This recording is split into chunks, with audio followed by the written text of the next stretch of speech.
Well, hey guys, Mark here with today's Cornerstone Connection. Well, I'm jumping in here. I'm looking at Psalm chapter 30. Psalm chapter 30. This is an interesting psalm because to me, this has a lot to do with leadership. And it reminded me of a time when I was in high school, and the youth pastor there was doing a series or whatever, and he was talking about leadership. And so I remember I had gone up to him, I talked to him afterwards, and I was like, hold up. So you're telling me that God has called me to be a leader? Because I don't feel like I'm a leader of anything or anybody. And remember he said to me, Mark, God calls us first to be leaders, to lead ourselves. And then sometimes he calls us to lead others. And that kind of stuck with me because I've learned over the years that the hardest person for me to lead is oftentimes myself.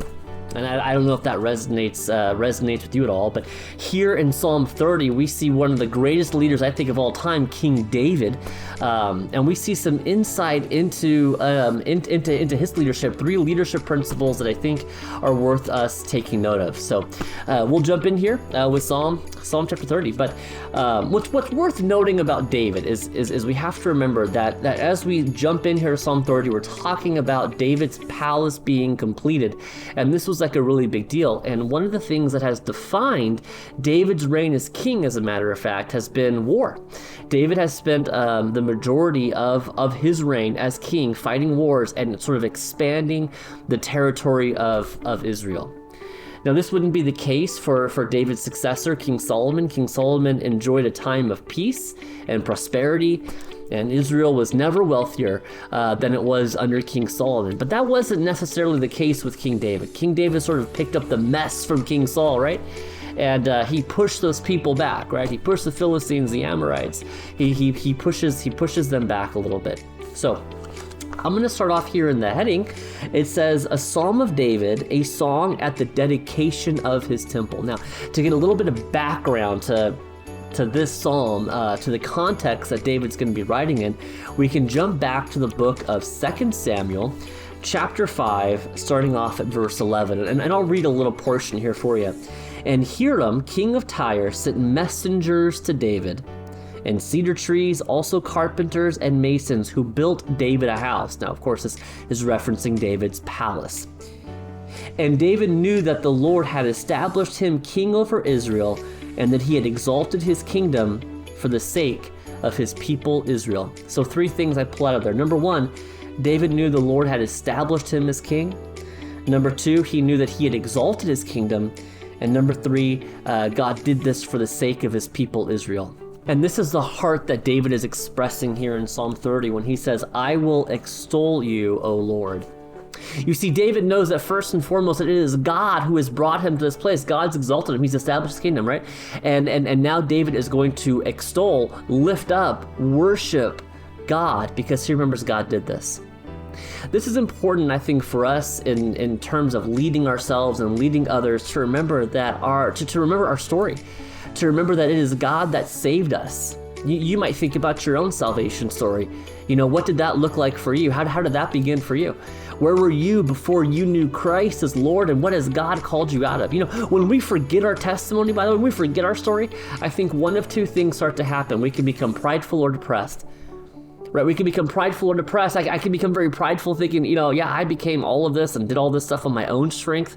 It's all been me, right? I forget how messed up I was before I knew Jesus.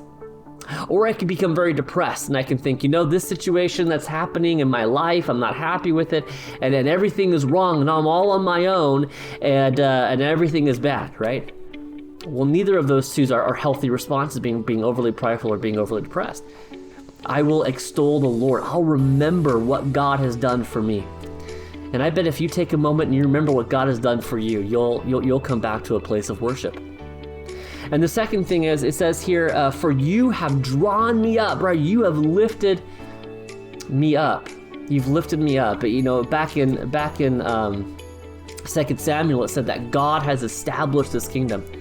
You've lifted me up. What has the Lord blessed you with? What level of resources, level of money? A really important part of leadership is to remember those things, that God, everything comes as a gift from God. And God would have us use those things to bless others, right? And to bless his kingdom. But what has God given you? What talents, what skills, what abilities, what wealth, what education, right? What has God given you that you might use to bless him and bless his kingdom? And then here it says here in Psalm 30 verse 1, it says, you draw me up and have not let my foes rejoice over me.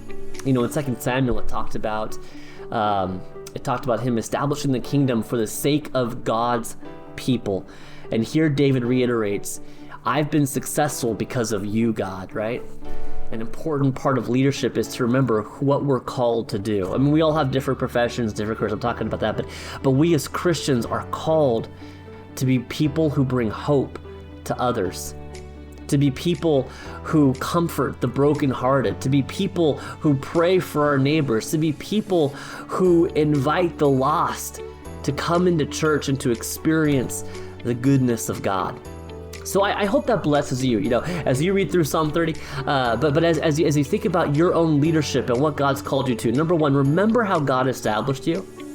Number two, realize what God's given you and how you might use those things to bless him and his people. And number three, remember what God has called you to do. And that might just motivate you to do something pretty awesome this week. Well, hey, thanks for watching, and we'll see you next time.